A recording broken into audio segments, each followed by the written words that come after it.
everybody. This is Chris with New to the Game podcast, along with Ben Schneider. Sorry about the little bit of a hiatus we've been on the last few weeks. We were both wrapping up our busy seasons, and we've both been kind of making a plan for the rest of the year and dealing with a lot of logistics at home. But we are excited to be back and bringing you another episode. So tonight, me and Ben are going to be talking about being a salesman without being a salesman. So we posted in our Skool group and asked people what they wanted to talk about. And a lot of people were interested in sales, marketing, advertising, kind of the big category of selling work to people. And when me and Ben were talking about this before we hit record, we really wanted to talk about what it looks like to be a good salesman, because there's this culture in entrepreneurship that in order to be a good salesman and sell a lot of work, sell a lot of products, sell a lot of business, whatever it is that you're doing.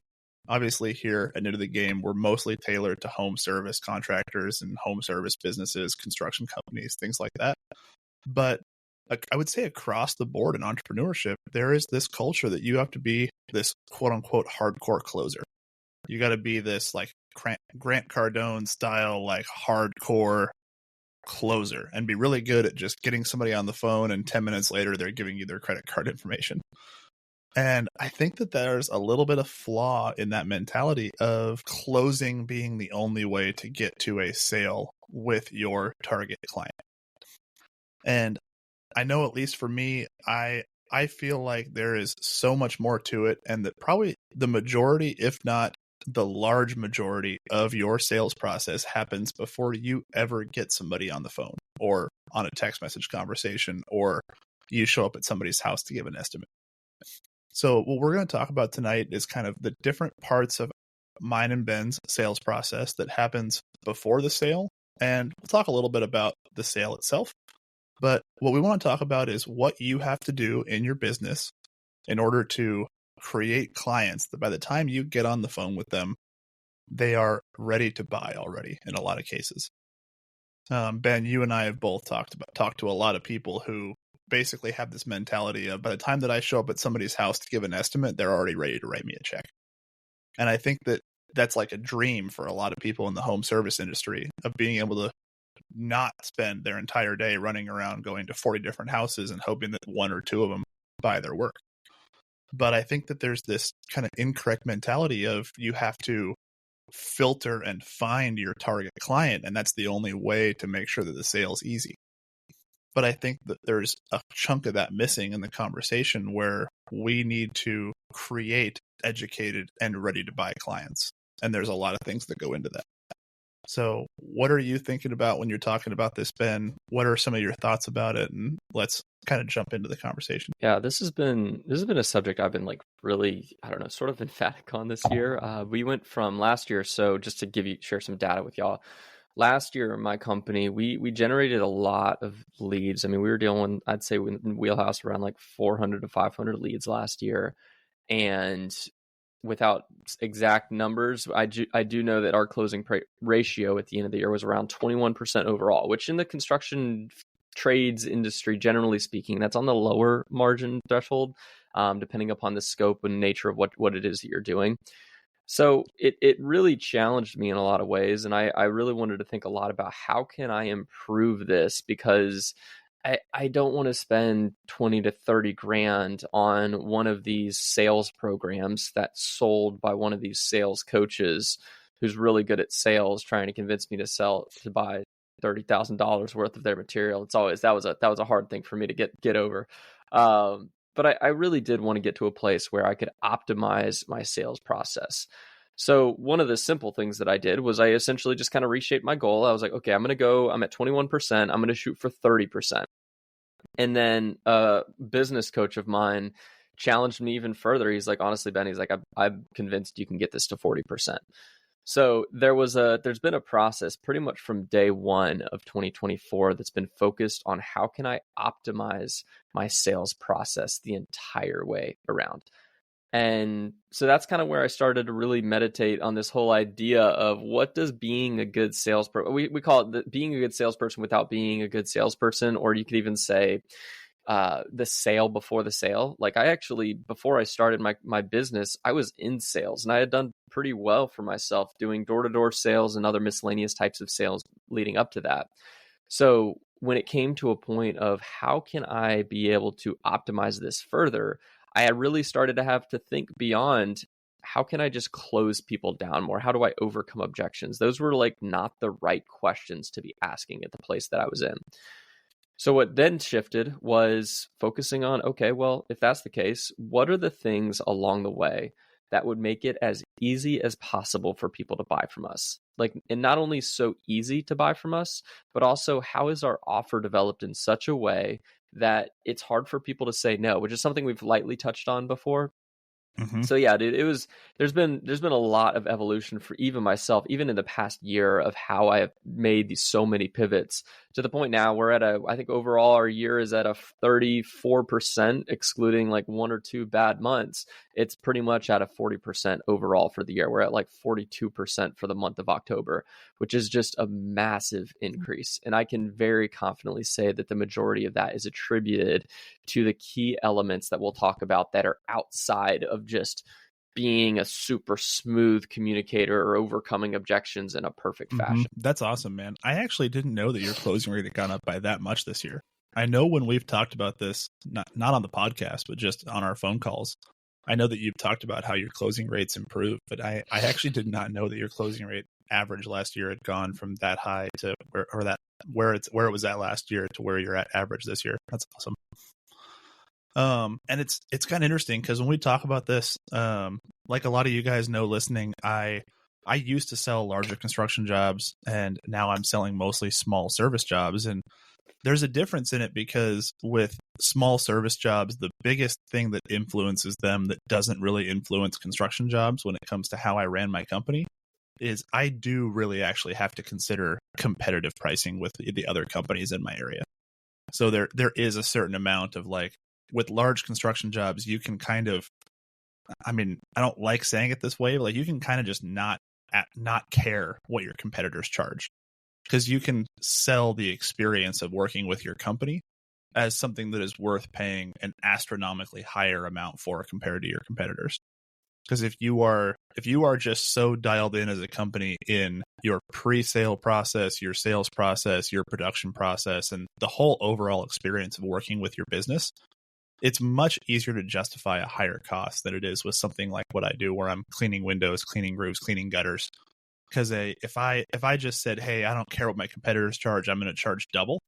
Yeah, I would still sell work. And there's a percentage of my customer base that cares about the experience. But I would say there's a much larger slice of the pie in small service jobs that is price motivated. So you might not be the cheapest, but you have to be competitive enough that your reputation or your customer service is worth paying a little bit more, but it's got to be a difference of like 10, 15, 20%, not double. Otherwise, you're probably going to lose a lot of business because of that. Yeah, and I mean, I think it is fair to say, I mean, a lot of people tend to have this perspective of like, for example, your company, let's just say someone hires you for $500 to get out there and do the work. And you consider that to the construction scale, and it's $50,000 to do the work.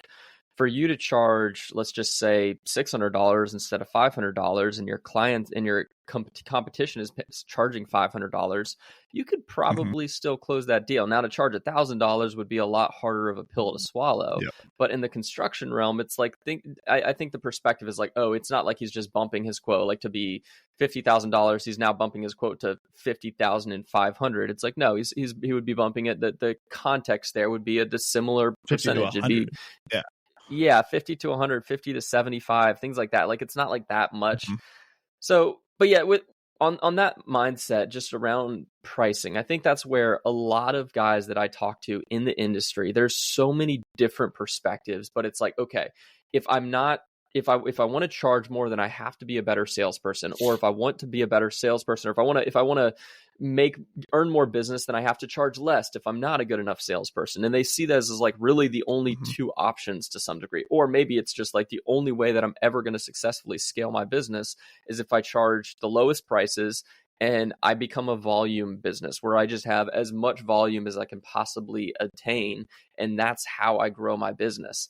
And there's businesses that do that. I don't want to frame it as if there's been businesses that are in the world that started off as being the cheap guy their entire way through the industry and then ultimately got to a point where they were large and massive and then could do it. I think the point that we would be wanting to really emphasize and communicate here is that there are ways outside of those two variables that can dramatically impact your ability to close deals. So if I were to highlight one, I mean, this is probably one of the ones that is my most favorite. I think I've mentioned it a couple times on episodes before, but we call it a wow factor within our company. And the general principle is like, how many times can you wow the client during their entirety of the client experience? Now, there's the fundamental expectation of I'm going to hire you to do a job, and you're going to come out, you're going to communicate about that job, and you're going to deliver that job, and the job ideally is what we agreed to, and I'm going to pay you what we agreed upon. That's like the fundamental client experience that, like, ideally, even unfortunately in the trades, most people still drop the ball even on just those criteria. But there's this idea of being able to essentially from day one start to wow the client with the things that you do, and then everything else then becomes a matter of if you deliver to the exact criteria that I just described, like the more fundamental client experience, that's just like you're just not missing. And if you don't miss, that becomes an entire wow factor.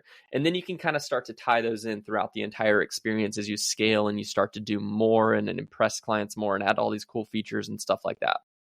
But at the fundamental level, what we do is when we receive a form online or when we get a phone call, obviously a phone call is automatic, but with a form, there's normally this tendency in the industry where people will wait 45 minutes to an hour to a day to a week before they even follow up with a person. So what we do is we overcome that entirely. When we get a form, we're on the phone within 10 minutes. We want to make sure that ideally, best case scenario, it's like within 5 minutes, there's a good chance the person hasn't even left our website yet. And immediately they're hit with, wow, that was so fast. Thanks for getting back to me so quickly. Immediately we have left an impression on them without being a good salesperson, without doing anything. All that we're doing is we're picking up the phone and we're typing in the numbers of their phone number and we're calling them and we're saying, hey, within a certain criteria of time. And we have now left an impression on that person that this company has it together. They are very dialed in and they care. Immediately, you have now gone from what would have been a C player business in their mind to a B player business. And you're gradually climbing this scale and adding points to what you might call the trust meter for this person, which is going to have a great impact on them hiring you. Yeah, absolutely, man. Sorry there for that pause there. I had my mic muted, didn't realize it. So, man, I love talking about this because I feel like there's so many different ins and outs of how little tiny pieces of this process build into the big process. So there's a couple of things in our notes that we wrote down that I'd love to hear kind of your thoughts about it and how they fit into that. We have that core part of the process that is kind of similar across every industry. And obviously, at the end of the day, both of us know that charismatic attitude and ability to talk to people is an invaluable skill for a salesman. But so much goes into the sale before you actually get to the sale. So if you were going to summarize it for somebody, you think about the 20-year-old who started, I don't know, a pressure washing company, or somebody who's like, hey, I'm going to buy a mower and I'm going to start mowing lawns. Like when you try to explain to them like the basis of the sale before the sale or branding or educating clients, like talk to me about if you were starting from scratch, what would you do at a core level to try and start building that for your new company? And then we can talk about it for an existing company who's been around for a long time, but isn't really hitting the mark in that area. But I'd love to hear your thoughts. Like if you were starting over, or if you were talking to like your kid brother or somebody you know who's just starting out, what would you tell them to start? I would tell them similarly what I just said, follow up with every lead as fast as you possibly can. I would tell them to communicate religiously, communicate via text, phone, email, whatever it is. I mean, I like to have I like automation. So I'd have it like Calendly. I book appointments.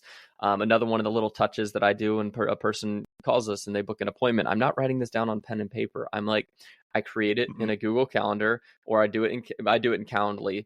And then I have an automated reminder that we'll send to the person. So it sends it to them. It sends it to me. We both have it on our calendar. We know exactly what time we're supposed to show up. And then the fundamental thing that so many people miss the mark on. Show up. Like, actually show up. If show up on time, ideally. If you can't show up on time, be proactive and communicate to them that you're going to be running behind. Like, let's just say, for example, I'm at an appointment. It's a 10 a.m. appointment, and I'm running behind on my schedule. I know that this appointment's going to run a little bit long. I know the next one's 30 minutes from here, and it's 11 a.m. Okay, what I'm going to do is at 10 a.m., if I already know and I'm getting the hints that I'm going to be late, I might just whip out my phone real quick, and I might just send a quick text. Say, hey, just wanted to give you a heads up. My appointment before yours is looking like it's going to run a little bit long. I might be a little bit later than expected. Would that be too late for you? Or whatever you need to ask them. Like, is that all right? However you want to navigate it. Try to figure out the little ways that you can assert to this person that, okay, maybe you don't have your crap all together because you're not a super well-established company. Just be honest with people. Be proactive in your communication. Be rapid in your communication.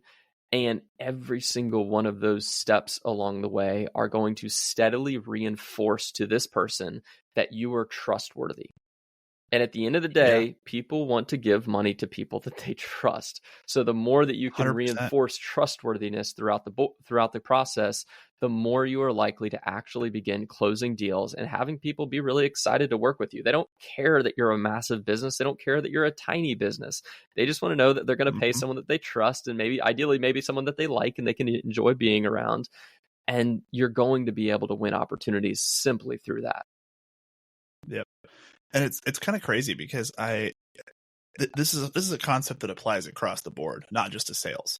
So it's kind of funny when you talk about this. It makes me think of one of the biggest things that I hammer my field crews on, my guys that are out actually physically doing the jobs, is I have a rule where if they're going to be more than 15 minutes late to an appointment window, they have to call the client or text the client or both and let them know that they're going to be late. And what I try to tell the guys is they're like, oh, well, I just don't want to call the client and tell them that, like, I just slept through my alarm, or I'm just running behind, or I like had to go deal with my kid's poopy diaper, or whatever the excuse is. And I tell them, I'm like, man, at the end of the day, every single client we work for is a regular person, just like us. And every single regular person on the planet that doesn't have a personal assistant or a butler in their house has slept through their alarm at least once in their life, or they have kids, or they have a life that gets in the way of being on time sometimes. But at the end of the day, regardless of what the excuse is, you don't even need an excuse. If you call a client and say, hey, I'm running a few minutes behind, really apologize, I wanted to be there at 9:15, I'm going to be there more like 9:30, is that going to be okay with you? 99% of the time that person's going to be like, oh yeah, no worries, no big deal. And it doesn't bother them at all. But if you just show up 15 minutes late, they're going to be mad at you. It doesn't matter what the excuse is, but if you just tell them you're going to be late, you're off the hook 99% of the time. Yeah, and the very, very small amount of people that actually get like blatantly upset at you if you're communicating proactively and you're communicating, be it it's a mistake if you're showing up late, but if you're communicating that, it's like, do you want to work with that person? That person normally, like, you don't have to make an identity judgment about yourself, like go into this shame mode because someone's being a jerk and they're having a hard time in their life.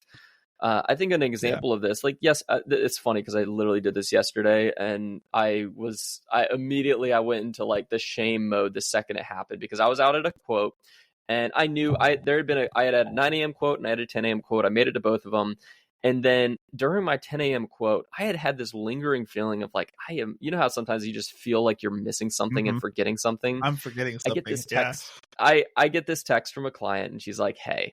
I'm trying to get in touch with Ben. He said that he would be here at 9 a.m. and he's not here. I haven't seen him. And I was like, oh no.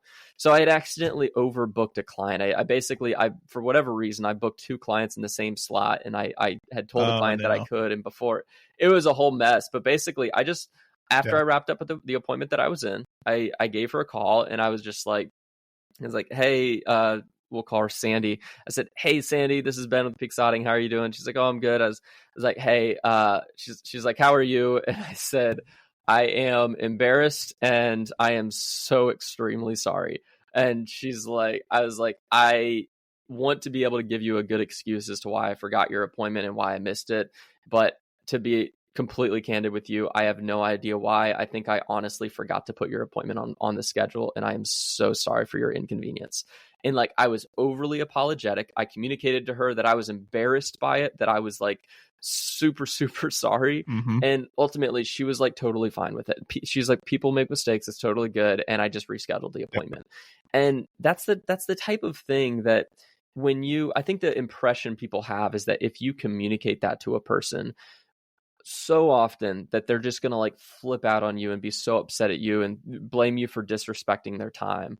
But the reality is people normally will react that way if you actually are disrespecting their time.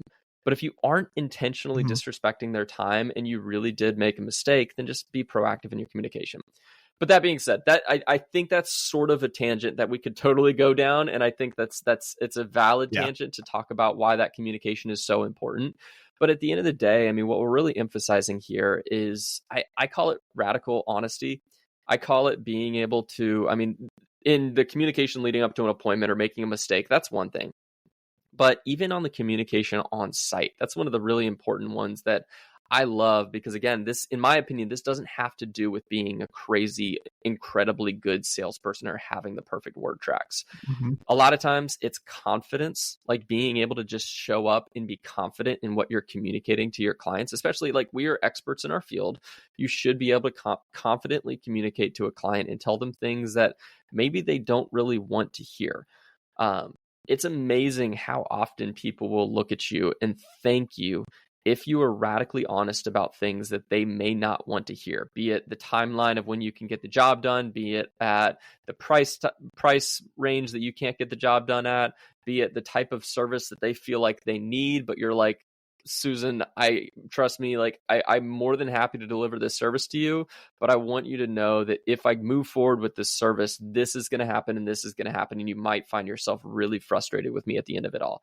And I just don't want to put you in a sticky situation. And then maybe they hire you for something else. Like, that's an example where when people hear that kind of honesty and you kind of give yourself, for me, it's a freeing thing when I get to be completely honest with a client. I don't have to feel that pressure to impress the client or to act in a special type of way that leaves them, oh my gosh, Ben is so impressive and all that sort of stuff. Most of the times, the things that will truly give them that reaction is just when you're crazy honest, when you're on top of your game, like you're super proactive in your communication, you have good systems. All of those things contribute so much more massively to the sale than you might think. Because at the end of the day, in my opinion, the modern buyer wants to be able to hire someone that just gives them peace of mind. Like, they want to just be able to like click a button and get the job done and feel good that the job's actually going to be done in the way that it's supposed to. There is such a painful lack of trust in the greater trades industry right now that leads people to feel like they have to get 3 quotes. They have to go through lengthy sales processes. They have to like go through all the bells and whistles. When in reality, like, if you are super proactive in every step that you deliver to them, you're going to be able to be in a position where clients aren't going to find themselves swamping you with millions of questions and concerns. You're just going to be, most of the questions you're going to get are going to be about the service and just them making sure you're a good fit. Yeah, 100%, man. So one of the things I wanted to touch on too is we've kind of talked about like, we've kind of talked about a lot of the stuff that comes pre-sale, when the lead comes in. But let's go even one step further back. So one of the things that you and I know to be very true is that the more established we've gotten, the better our branding, online marketing, social media, website, kind of, I hate using the word advertising, but the better our online and physical presence has gotten, the better that the sales process has been, because by the time people click that button on our website to submit a form, I don't know what your number would be, but like, if you had to guess, what percentage of your clients submit a request or submit a lead and you can tell they already kind of want to hire you before you ever even talk to them? Like, what percentage of your clients are like that these days? It's a lot for me. Yeah, it's a lot for me too. And like, I think a big part of it for me too is like, we are probably one of the only, I don't know, 3 to 5 companies that in my industry that do what I do, that have been around for a long time. Like, I have a lot of competition, probably I don't know, a couple dozen companies in the greater Seattle area, but there are probably 3, maybe 4 or 5, if you want to get argumentative about it, that have been around for longer than 10 years.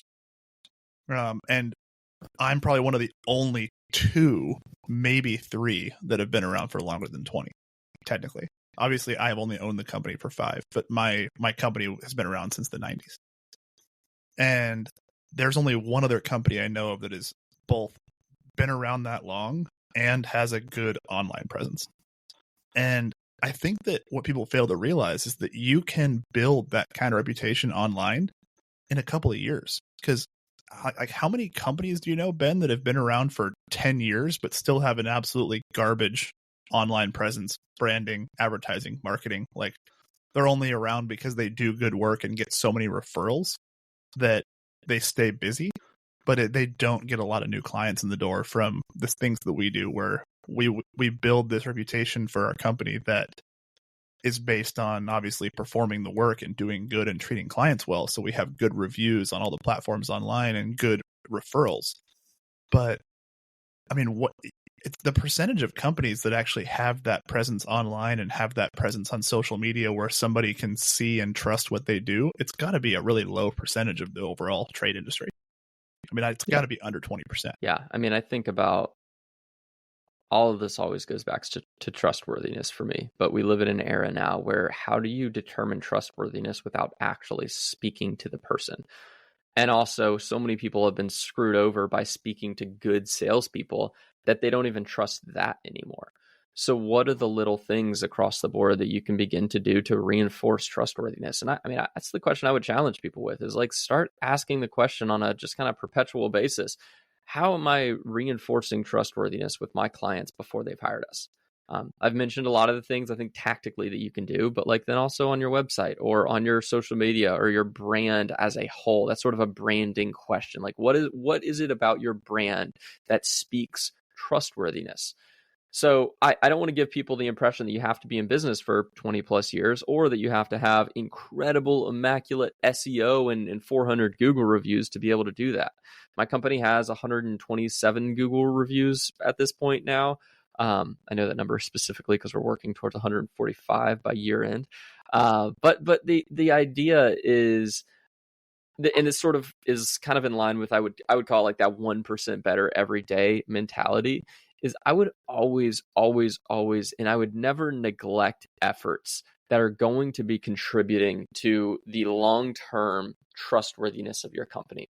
So an example of that is, you have 7 hours in a day or 8 hours in a day. If you were to dedicate 30 minutes to maybe doing a quick little snippet video on a job site, or writing a quick little post, or answering an FAQ online. So like for us, FAQ, what's the best type of grass to plant in North Carolina?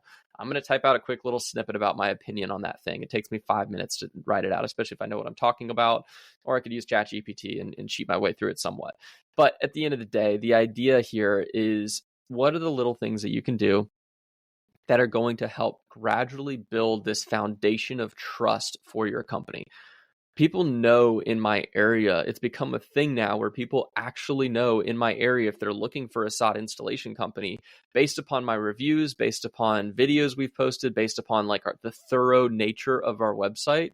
Like, our website used to be very foundationally basic to some degree. Like, it wasn't a super complicated website, but over the years we've just added little bit, and with time it's become this extremely rock solid part of our business that when people call us, they're like, wow, I was looking through your website, I was reading a ton of your stuff, and I'm like, I don't even know what stuff they're talking about on the website anymore. I just know it's there.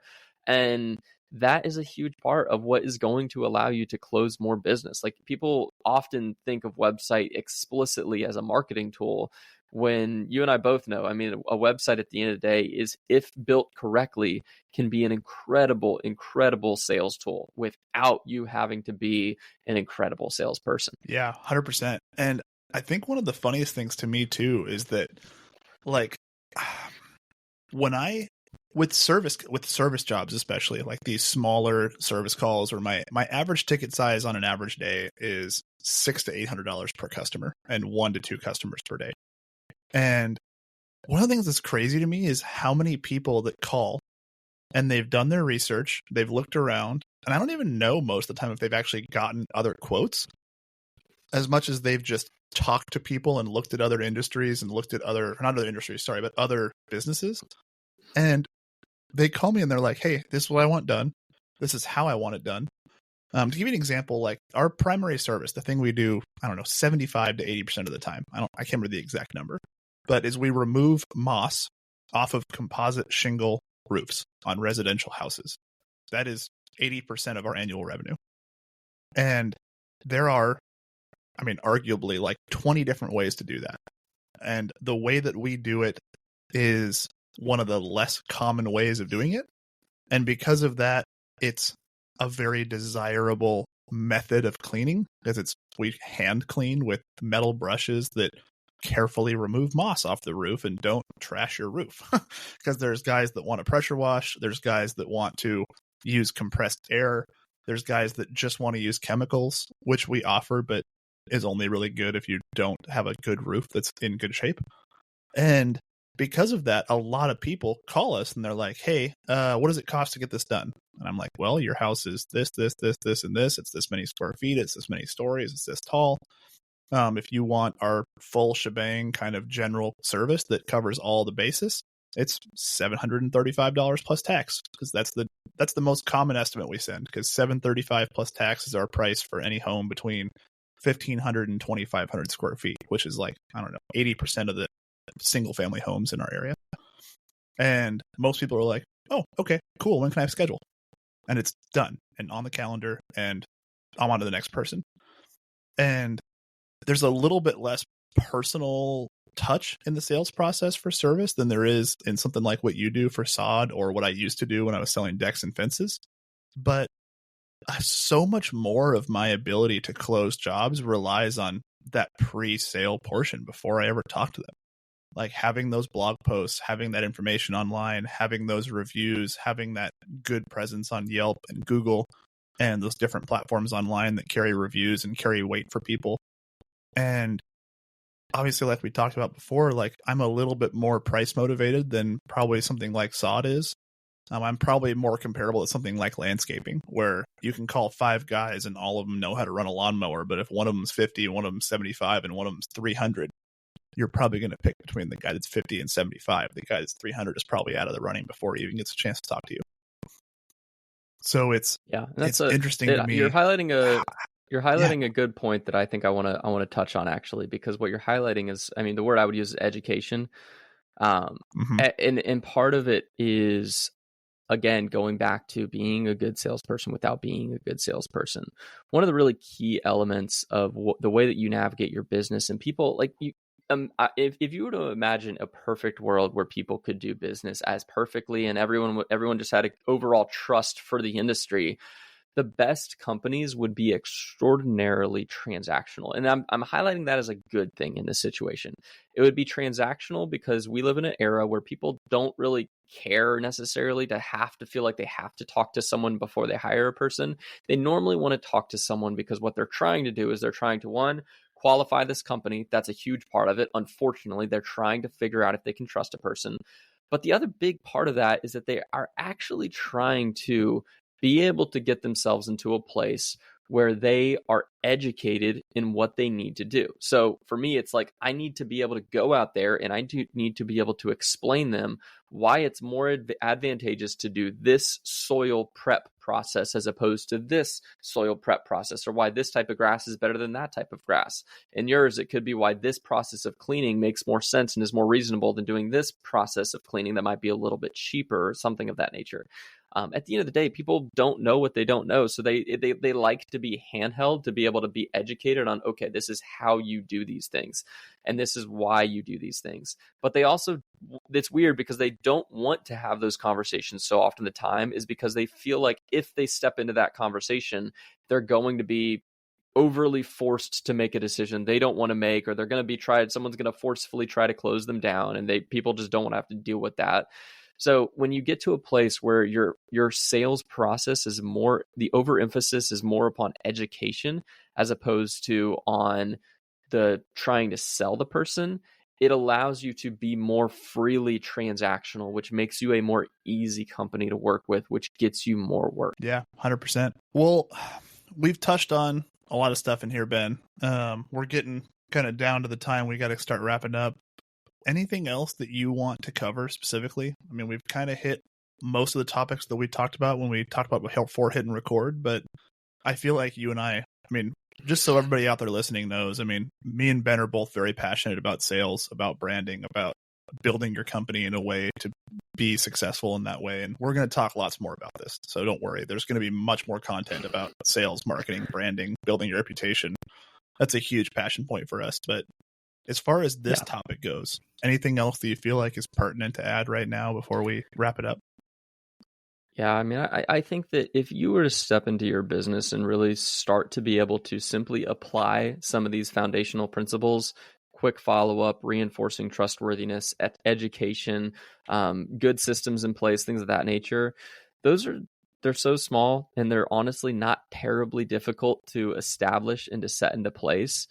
You are going to close more deals and you are going to begin building a reputation that is really, really strong. And that by default just earns you more business too. So yeah, I don't want to drown y'all in a bunch of crazy ideas that we have, because I have plenty of them. I'm always asking this question.